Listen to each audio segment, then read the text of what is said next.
Ladies and gentlemen, wacha Raila aitwe baba.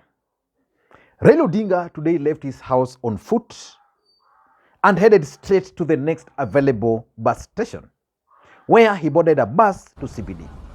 And once Raila Odinga alighted in CBD, he took a walk along the busy Tomboya Street and Kimathi Street. Then Raila Odinga branched at Pronto restaurant, where he took tea. By the time Raila Odinga was up, CBD was already at standstill. And I know most of you guys are waiting for me to talk about that particular mission of Raila Amolo Odinga. It's coming up later. But for now, I want us to look at chaos which has actually erupted in Kenya Kwanza over Azimio demonstrations. Clearly, if you've been studying Kenya Kwanza politics, there's a fallout over how they've been managing Azimio demonstrations. And yesterday, none other than Professor Kithure Kindiki came out and issued this statement. Kama wananchi hawana silaha, wachani na wananchi waseme mambo yao. Kama hawajabeba silaha, hawaumizi mtu, hawavunji duka ya mtu, wacha waongee mambo yao. Ikifika jioni wataenda nyumbani. Ikiwezekana wasindikishwe. Yeah. Yes. Sababu kuna wenzetu katika idara ya usalama wachache pia ambao wanatumia nguvu visivyo, na hiyo haitakubalika. Haitakubalika. That statement by Professor Kithure Kindiki, for those who understand the deeper meaning of politics, it was a clear confrontation with Rigathi Gachagua.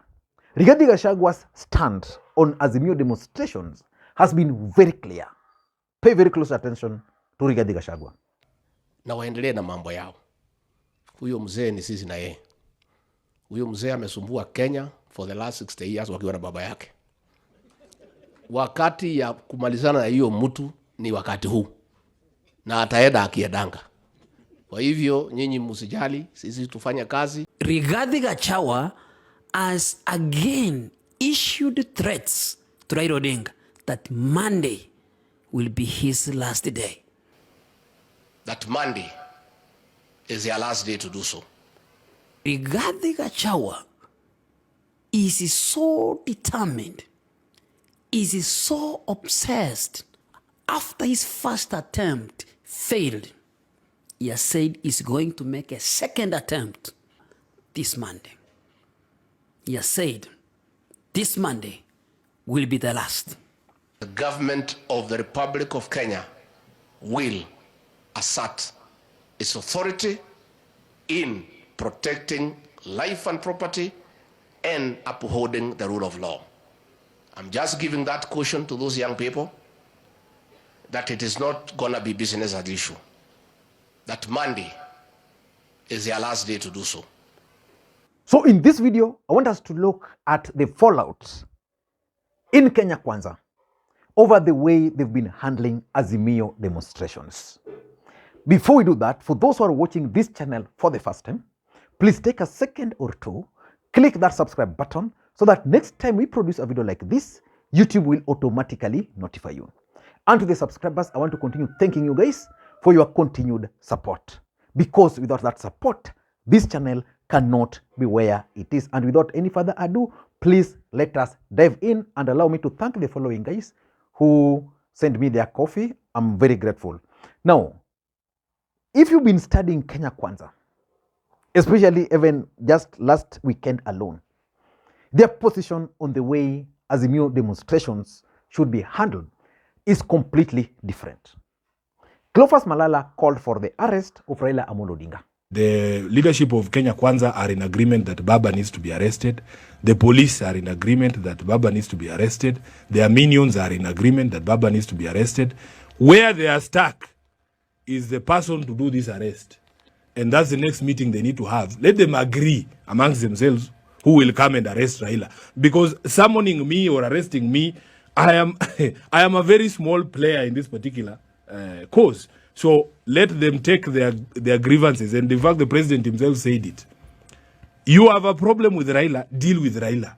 Stop harassing us. And probably that explains why Raila Odinga today presented himself in the streets of Nairobi.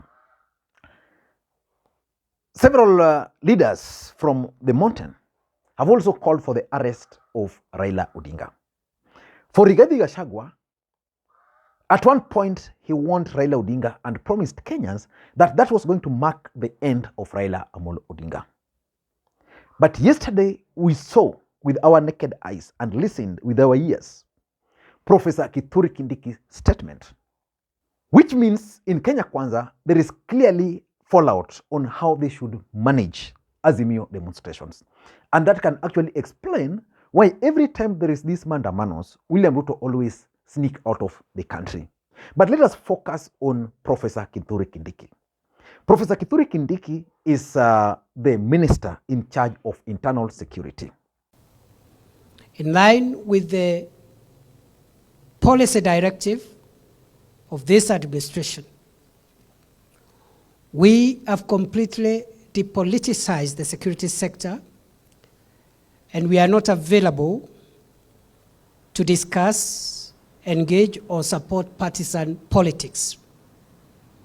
You've heard the president himself say that he doesn't want the support of security agencies to do politics, and he has enough supporters and leaders elected on his party who will help him transact his politics.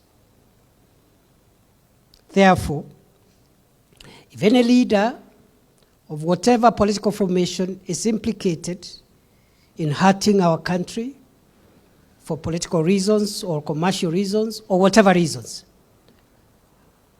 I have made it clear in my consultations with them that we will be ruthless with them. We will deal with them without mercy, whether they are opposition politicians, whether they are government politicians. Will be extremely ruthless, heartless, you can name it. Which means he's the guy who should take responsibility of the police. But the police have been also issuing different statements. The other day you saw the IG of police warning Raila Amolo Odinga against holding rallies. Then at some point, the guy started just disappearing. Then Abungei took over. But let us not get into all those. Let us focus on this fallout between Rigathi Gachagua and Professor Kithure Kindiki. Because Rigathi Gachagua is the Deputy President of the Republic of Kenya, which means he's the principal assistant to the president. Professor Kithure Kindiki is the minister in charge of security. Why would they speak different language on one issue? For me, they're doing that because of the following reasons. Number one, in my view, I strongly believe that there are factions within William Ruto's camp. And for those who've been following Kenya Kwanza, clearly two camps have emerged. Broadly, there is a radical camp, and then there is the moderate camp. The radical camp is led by Rigathi Gachagua. And then the moderate camp is actually led by none other than Professor Kithure Kindiki. Remember, initially when these demonstrations emerged, at some point, Professor Kithure Kindiki even refused to attend another meeting, which was chaired by none, for those who remember, none other than Rigathi Gachagua and the police bosses. Professor Kithure Kindiki, who is supposed to be the head of that department, was nowhere. And later on, he issued a statement. So which means Professor Kithure Kindiki believes that there is a way they should be able to handle some of these matters rather than the way the Deputy President, Rigathi Gachagua, wants to try and manage them. So clearly, there are two camps in William Ruto's camp, the camps of the moderates and the camps of the radicals. Number two, if you ask me, it also means that in Kenya Kwanza, there are disagreements on how the demonstrations should actually be managed. How do you manage Azimio demonstrations? Do you just allow them to go to the streets, do their thing, and go home the way Professor Kithure Kindiki is suggesting? Or do you block them, maim them, and harm them, the way Rigathi Gachagua is advocating for. So clearly, there is that disagreement. In fact, a good example is how on the day they raided Uhuru Kenyatta's farm, you see, on that particular day, what really transpired? What informed the decision or the move to invade Uhuru Kenyatta's private farm? It's because of those disagreements. That's why you can see Professor Kithure Kindiki issuing a statement, Rigathi Gachagua issuing a different statement. So clearly, in Kenya Kwanza, they are yet to agree that on these Azimio demonstrations, this is how we should move. In fact, the collapse of bipartisan talks, I was talking to someone who is in the know, he told me that the problem is actually within Kenya Kwanza.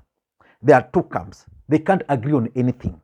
So you agree in a meeting, then this one go to another camp, this one go to another camp, and then when they come back, totally different story. So they can't really agree amongst themselves. Number three, if you ask me why there is this fallout, it can actually be traced back to the beef, the 2022 beef, the running mate. You know, William Ruto picked Rigathi Gachagua as his running mate. But the truth of the matter is that Professor Kithure Kindiki believed very strongly that he ought to have been picked as the running mate. Members of parliament, senators, and governors from Kenya Kwanza had actually settled on him. But because of Rigathi Gachagua's deep pocket, he was able to persuade William Ruto to appoint him. Of course, you can understand why Ruto also picked him. I'm not sure whether if Ruto had not picked Rigathi Gachagua, I'm not sure whether he would have been able to manage Mount Kenya politics. So that beef is what is now manifesting itself amongst these gentlemen.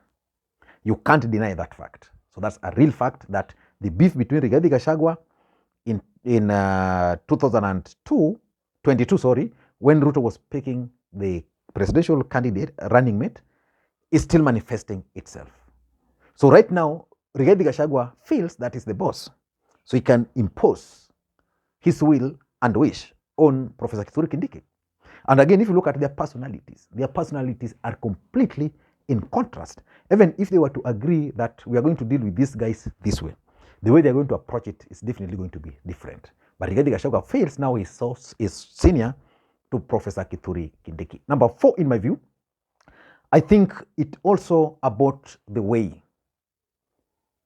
the former Chief Justice, Willie Mutunga, and the human rights activists were actually mismanaged and mishandled when they went to picket and when the former Chief Justice went to try and see them. The fact of the matter is that Willie Mutunga, as a former Chief Justice of the Republic of Kenya, still has a lot of influence in the Republic of Kenya, be it locally and internationally. So if, for example, you want to portray Azimio demonstrations as violent, and this is the message I think Kindiki is telling them, if you want to portray Azimio demonstrations as violent, no problem. But why would you tear gas someone like Willie Mutunga, who just went to the police station? Why would you arrest people you know so well that these ones here are not part of Azimio demonstrations? These ones are just civil rights groups. Why are you tear gassing them? That's the message. And in fact, there is serious complaint and disagreement within Kenya Kwanza on how Willie Mutunga was managed. And that can explain why, for example, William Ruto is yet to arrive in the country. He was supposed to be in DRC, then back into the country, but yet he arrived, he went and met with Museveni in Uganda. And lastly, I'm also persuaded that the other reason why Kindiki contradicted Rigathi Gachagua is because of 2027 or 2032 succession politics. The truth of the matter is that both Professor Kithure Kindiki and Rigathi Gachagua are nursing presidential ambitions. For Rigathi Gachagua, as long as he can push Raila Odinga, he can create anti-Raila Odinga narrative in the mountain, is safe. But Professor Kithure Kindiki is looking into persuading or creating an image which will be able to actually persuade Raila Odinga supporters to support him should he decide to run in 2032. I don't know what to think. That's my take. Thank you guys. I'm coming back again with a video of Raila Odinga's mission in Nairobi today. Why he decided to use a public means, why he decided to go and polish his shoe somewhere in the streets, why he decided to purchase a gazette in the streets, why Raila Odinga decided to take tea, where no ordinary Kenyans take tea, and probably why he decided to walk. Until next time, this is Lee Makwiny. Bye-bye.